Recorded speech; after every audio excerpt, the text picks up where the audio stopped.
Clip number 6، اس میں انشاءاللہ آپ سورہ بقرہ کی آیت نمبر 10 سے 12 کی تلاوت، ترجمہ اور تفسیر صراط الجنان سنیں گے۔ بسم اللہ الرحمن الرحیم۔ ترجمہ: اللہ کے نام سے شروع جو نہایت مہربان رحمت والا ہے۔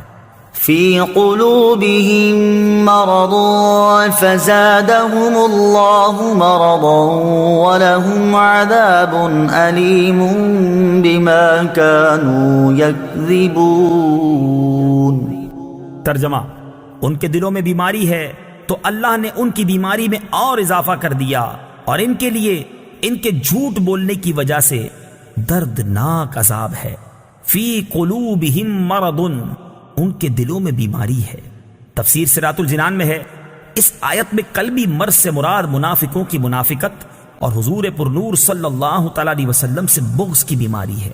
معلوم ہوا کہ بد عقیدگی روحانی زندگی کے لیے تباہ کن ہے، نیز حضور اقدس صلی اللہ تعالی علیہ وسلم کی عظمت و شان سے جلنے والا مریض القلب یعنی دل کا بیمار ہے۔ روحانی زندگی کے خطرناک امراض، جس طرح جسمانی امراض ہوتے ہیں اسی طرح کچھ باطنی امراض بھی ہوتے ہیں۔ جسمانی امراض ظاہری صحت و تندرستی کے لیے سخت نقصان دہ ہوتے ہیں، اور باطنی امراض ایمان اور روحانی زندگی کے لیے زہر قاتل ہیں۔ ان باطنی امراض میں سب سے بدتر تو عقیدے کی خرابی کا مرض ہے، اور اس کے علاوہ تکبر، حسد، کینہ اور ریاکاری وغیرہ بھی انتہائی برے مرض ہیں۔ ہر مسلمان کو چاہیے کہ باطنی امراض سے متعلق معلومات حاصل کر کے ان سے نجات حاصل کرنے کی کوشش کرے، اور اس کے لیے بطور خاص امام غزالی علیہ رحمت اللہ الوالی کی مشہور کتاب احیاء العلوم کی 3 جلد کا مطالعہ بہت مفید ہے۔ فزادہم اللہ مرضا، تو اللہ نے ان کی بیماری میں اور اضافہ کر دیا۔ تفسیر صراط الجنان میں ہے، مفسرین نے اس اضافے کی مختلف صورتیں بیان کی ہیں، ان میں سے 3 صورتیں عرض کرتا ہوں۔ نمبر 1، ریاست چھن جانے کی وجہ سے منافقوں کو بہت قلبی رنج پہنچا، اور وہ دن بدن حضور پرنور صلی اللہ تعالی علیہ وسلم کی ثابت قدمی اور غلبہ دیکھ کر حسد کی آگ میں جلنے لگے۔ تو جتنا نبی اکرم صلی اللہ تعالی علیہ وسلم کا غلبہ ہوتا گیا اور آپ صلی اللہ تعالی علیہ وسلم لوگوں میں مقبول ہوتے گئے، اتنا ہی اللہ تعالی نے منافقوں کے رنج و غم میں اضافہ کر دیا۔ نمبر 2، منافقوں کے دل کفر، بد عقیدگی اور نبی کریم صلی اللہ تعالی علیہ وسلم سے عداوت و دشمنی سے بھرے ہوئے تھے۔ اللہ تعالیٰ نے ان کی ان چیزوں میں اس طرح اضافہ کر دیا کہ ان کے دلوں پر مہر لگا دی تاکہ کوئی واعظ و نصیحت ان پر اثر انداز نہ ہو سکے۔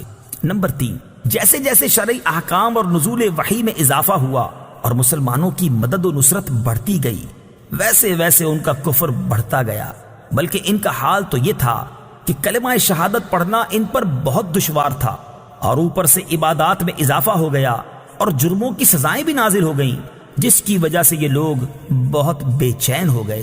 وَلَهُمْ عَذَابٌ أَلِيمٌ بِمَا كَانُوا يَكْذِبُونَ، اور ان کے لیے ان کے جھوٹ بولنے کی وجہ سے دردناک عذاب ہے، یعنی اللہ تعالیٰ اور آخرت پر ایمان لانے کا جھوٹا دعویٰ کرنے کی وجہ سے ان کے لیے جہنم کا دردناک عذاب ہے۔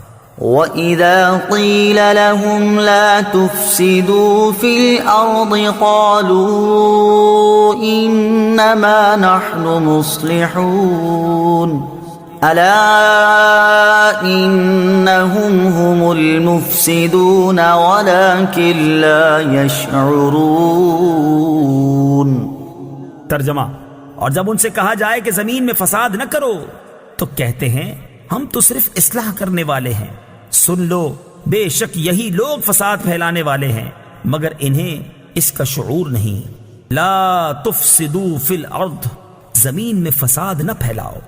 تفسیر صراط الجنان میں ہے، اس آیت اور اس کے بعد والی آیت میں ارشاد فرمایا کہ جب ایمان والوں کی طرف سے ان منافقوں کو کہا جائے کہ باطن میں کفر رکھ کر اور صحیح ایمان لانے میں پسو پیش کر کے زمین میں فساد نہ کرو، تو وہ کہتے ہیں کہ تم ہمیں اس طرح نہ کہو، کیونکہ ہمارا مقصد تو صرف اصلاح کرنا ہے۔ اے ایمان والو، تم جان لو کہ اپنی اسی روش پر قائم رہنے کی وجہ سے یہی لوگ فساد پھیلانے والے ہیں، مگر انہیں اس بات کا شعور نہیں کیونکہ ان میں وہ حس باقی نہیں رہی جس سے یہ اپنی اس خرابی کو پہچان سکیں۔ منافقوں کے طرز عمل سے یہ بھی واضح ہوا کہ عام فسادیوں سے بڑے فسادی وہ ہیں جو فساد پھیلائیں اور اسے اصلاح کا نام دیں۔ ہمارے معاشرے میں ایسے لوگوں کی کمی نہیں جو اصلاح کے نام پر فساد پھیلاتے ہیں اور بدترین کاموں کو اچھے ناموں سے تعبیر کرتے ہیں۔ آزادی کے نام پر بے حیائی، فن کے نام پر حرام افعال، انسانیت کے نام پر اسلام کو مٹانا اور تہذیب و تمدن کا نام لے کر اسلام پر اعتراض کرنا، توحید کا نام لے کر شان رسالت کا انکار کرنا، قرآن کا نام لے کر حدیث کا انکار کرنا وغیرہ سب فساد کی